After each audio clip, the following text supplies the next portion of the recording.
वृक्ष की शाखाएं हैं और ये वही वट वृक्ष है जहाँ श्री कृष्ण भगवान ने अर्जुन को उपदेश दिया। श्री कृष्ण का जो विराट स्वरूप है, जिसका दर्शन करने के पश्चात अर्जुन को ज्ञान की प्राप्ति हुई थी, जहाँ पर भगवान श्री कृष्ण ने गीता का उपदेश अर्जुन को दिया था। 18 अक्षौणी सेना तैयार थी युद्ध करने के लिए और संजय लगातार धृतराष्ट्र को लाइव टेलीकास्ट कर रहे थे कि आखिर महाभारत के युद्ध में क्या होने वाला है।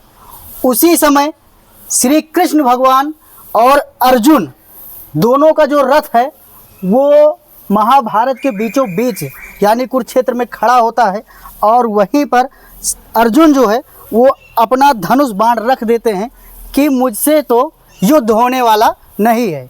तो सारी कहानी कुछ इस प्रकार से आप लोगों ने देखा होगा टेलीविज़न के माध्यम से, यूट्यूब के माध्यम से, और कई लोगों ने जो हमारे काफ़ी वरिष्ठ लोग हैं उन्होंने रेडियो पे भी महाभारत की इस कथा को सुना होगा।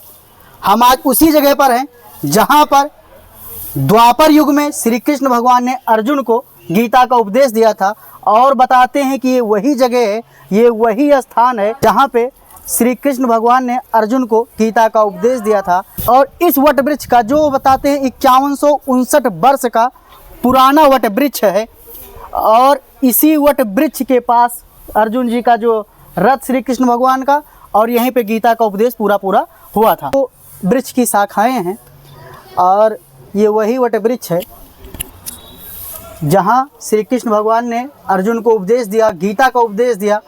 और तो कुरुक्षेत्र की भूमि और महाभारत सब कुछ यहीं पर है। बताते हैं कि अर्जुन ने युद्ध करने से मना कर दिया, मोह माया में आ गए। अपने सगे संबंधियों पर हम कैसे जो है अस्त्र और शस्त्र चलाएं और कैसे उनका वध करें, तब जा कर के श्री कृष्ण भगवान ने ज्ञान दिया अर्जुन को कि मोह माया का त्याग करो और जो तुम्हारा कर्तव्य है उसका निर्वहन करो। और यहीं से गीता का एक श्लोक निकला था, कर्मण्येवाधिकारस्ते मा फलेषु कदाचन, कर्म करते रहो और फल की इच्छा मत करो। और ये श्री कृष्ण जी हैं जो अर्जुन के रथ को हाँकते हुए दिखाई देंगे और अर्जुन जो है पीछे हाथ जोड़े हुए बैठे हुए हैं। मैं और चीज़ें भी आपको दिखाऊंगा। आप कुरुक्षेत्र के ज्योतिसर में आते हैं तो ज्योतिसर में सबसे पहले तो आपको गीता का उपदेश जो श्री कृष्ण भगवान ने अर्जुन को दिया था और वो वट वृक्ष 5159 वर्ष पुराना वो देखने को मिल जाएगा, क्योंकि ऐसे पौराणिक स्थल अब नहीं दिखने वाले और जो देखते हैं वो अपने आप को बहुत धन्य मानते हैं और कृष्ण के भक्त जो है वो अक्सर यहाँ आते हैं। आप मेरे ठीक पीछे देख पा रहे होंगे कि ये श्री कृष्ण का जो विराट स्वरूप है, जिसका दर्शन करने के पश्चात अर्जुन को ज्ञान की प्राप्ति हुई थी। मैं आपको दिखा दूँ कितनी भव्य एवं कितने विराट तरीके से विराट स्वरूप में ये बनाया गया है। और यहाँ पे पीछे जो है लगातार यहाँ पे लोग ज्योतिसर में लोग आते हैं, दर्शन करने आते हैं और यहाँ की हर चीज़ के बारे में जानकारी भी लेते हैं। हमारे साथ यहाँ के गाइड हैं, इनसे कुछ बात करेंगे। जी सर, सबसे पहले तो जय श्री कृष्ण। जय श्री कृष्ण। कैसे हैं? बहुत बढ़िया सर। भगवान श्री कृष्ण के विराट स्वरूप और वट वृक्ष की क्या कहानी है? सर ये तो मैं थोड़ा 2-3 मिनट लगेंगे मेरे को बताने में। जी जी बताएं। बोली कृष्ण भगवान की जय। तो आज प्रभु जी हम जिस पवित्र भूमि पर, जिस पावन धरती पर आज यहाँ पर आए हैं, इस पवित्र भूमि का नाम है ज्योतिसर। जी। ज्योति मैंने प्रकाश, यानी कि भगवान कृष्ण जी ने यहाँ पर ज्ञान का ज्योति जलाया गया था। इस सरोवर को हम बोलते हैं ज्ञान का सरोवर और इसका मिलके बना फिर ज्योतिसर। वाह। और अभी आपने दर्शन किए होंगे, वहाँ पर लिखा हुआ था आदि गुरु शंकराचार्य मंदिर। ये आदि गुरु शंकराचार्य जी बताते हैं कि 1200 साल पहले जब उन्होंने पूरे भारत को घूमा, वो घूमते हुए यहाँ पर आए और उन्होंने बैठकर यहाँ पर पूरा मेडिटेशन किया, ध्यान किया, महसूस किया इस बात को और फिर उन्होंने कह दिया कि भगवान जो कृष्ण ने गीता गाई थी वो ठीक इसी जगह पर ही गाई गई थी। अच्छा। आज से 5500 वर्ष जो कि महाभारत का युद्ध लड़ा गया था, ये पूरा ही 48 कोस का भूमि है, यानी कि 156 किलोमीटर में महाभारत का युद्ध लड़ा गया।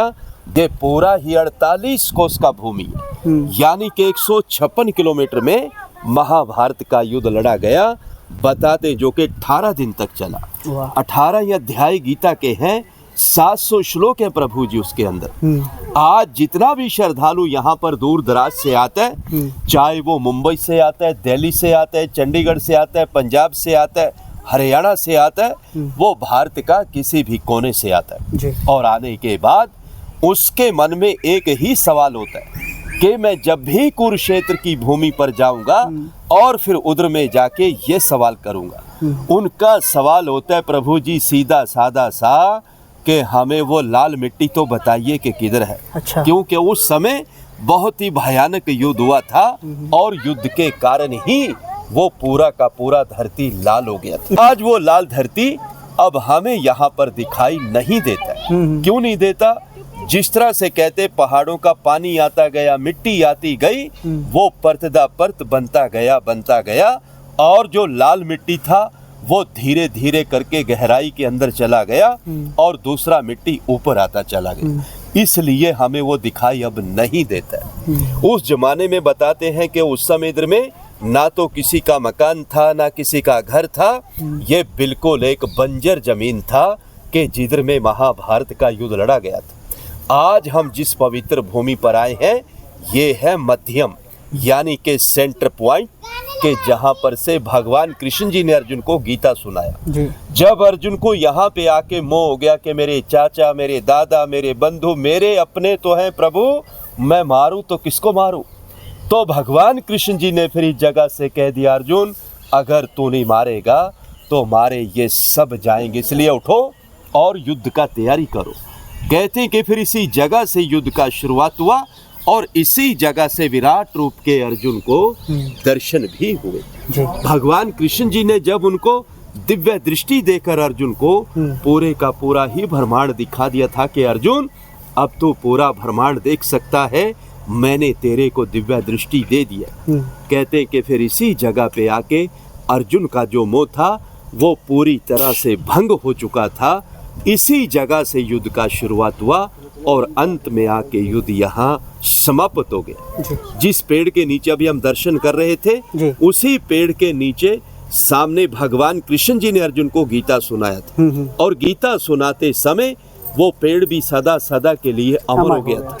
तभी उस पेड़ का नाम पड़ा अक्षयवट।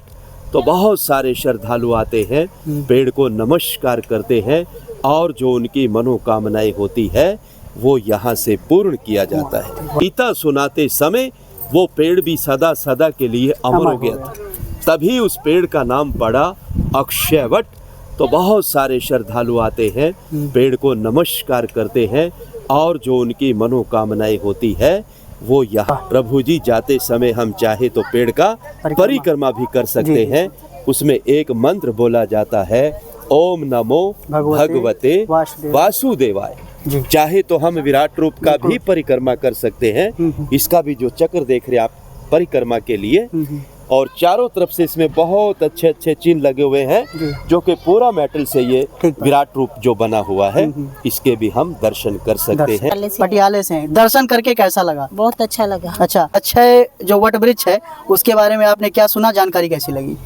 उसके बारे में जानकारी की गीता का ज्ञान वहाँ पे दिया था श्री कृष्ण ने अर्जुन को। बहुत ही अच्छा अद्भुत वो है, वट वृक्ष देखने वाला है।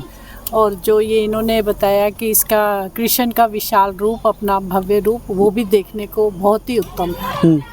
जो नई पीढ़ियां हैं दादी जी, नई जनरेशन आ रही है, रील की तरफ बहुत भाग रही है, फिल्मों की तरफ बहुत भाग रही है, उनके लिए क्या कहेंगे?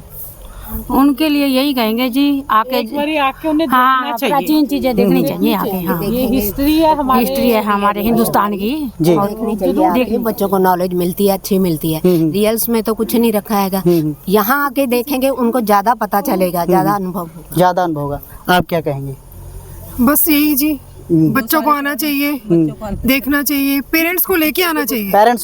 हाँ, बच्चे कैसे आएंगे? जो हमारी संस्कृति है इसको फॉलो करना चाहिए। वही तो है ना, हमारा फर्ज बनता है ये, हमारी ड्यूटी है ये। हमारे बच्चे हैं वो ये समझते हैं कि ये कुछ नहीं हुआ ही नहीं है कुछ, वो किसी चीज को सच्चाई नहीं समझते। जब वो आएंगे देखेंगे तब उनको पता चलेगा भी हाँ कुछ सच्चाई तो है ना। जब हमको इनके अवशेष मिलते हैं तो किसी बात पे ही मिलते हैं ना, कोई सच्चाई है तभी मिलते हैं अवशेष। तो बच्चों को अपनी जो भारत की धरोहर है उसको बच्चे ही संभालेंगे, आगे तो उन्होंने देखना है। ठीक बात। ठीक है ना। तो इसलिए उनको आकर देखना चाहिए, उनको पेरेंट्स हम उनको गाइड करेंगे जाकर कि आप देख कर, हमने वीडियो बनाया है, उनको जाकर दिखाएंगे, वो बच्चे देखेंगे और उनको लेकर आएंगे, हम मोटिवेट करेंगे। अयोध्या में राम मंदिर बिल्कुल बनकर तैयार हो गया है और आप लोग कुरुक्षेत्र में इस समय भ्रमण पे निकले हैं, हर तीर्थ स्थल पे जा रहे हैं। आप लोग अयोध्या कब आ रहे हैं? परमात्मा जब भगवान चाहेंगे, जब भगवान की इच्छा होगी। अच्छा, साथ में बच्चों को साथ में लेके हाँ जी, बच्चों को साथ में जरूर लेकर आएंगे, अगर मौका मिला तो जरूर लेकर आएंगे। अच्छा, आजकल की जनरेशन भगवान को बहुत कम मानती है, उनके लिए क्या कहेंगे? उनके लिए कहेंगे कि मानना चाहिए भगवान को, भगवान की श्रद्धा में ही सब कुछ है। भगवान की श्रद्धा में। अच्छा जी, अभी एक बड़ा खुलासा हुआ है जी। आज की जनरेशन जो है, आज की जनरेशन भगवान को बहुत कम मानती है। वो जब पेपर होते हैं और रिजल्ट आते तब मानती है, कि पास करवा दो। हाँ, अब अच्छे से पास करवा दो। अच्छा, अपने ग्रुप को लेके अयोध्या कब आ रहे हैं? अभी देखो, कोशिश तो रहेगी कि नेक्स्ट मंथ अयोध्या चले। जी, आपका शुभ नाम? मेरा नाम रजनी। ठीक है। लोगों को कुरुक्षेत्र की श्री कृष्ण की ये भूमि जहाँ पे श्री कृष्ण भगवान ने अर्जुन को उपदेश दिया था, वो कैसा लगा? इन लोगों की स्पीच आप लोगों को कैसी लगी? साथ में हमारे सहयोगी थे, यहाँ के गाइड हैं धीर सिंह जी, इनकी जानकारी आप लोगों को कैसी लगी? नीचे कमेंट बॉक्स में जरूर बताएं और इसी प्रकार की वीडियो के लिए हमारे साथ बने रहें। टाइम्स नाउ अयोध्या पर सादर धन्यवाद। श्री कृष्ण, बोलिए कृष्ण भगवान की।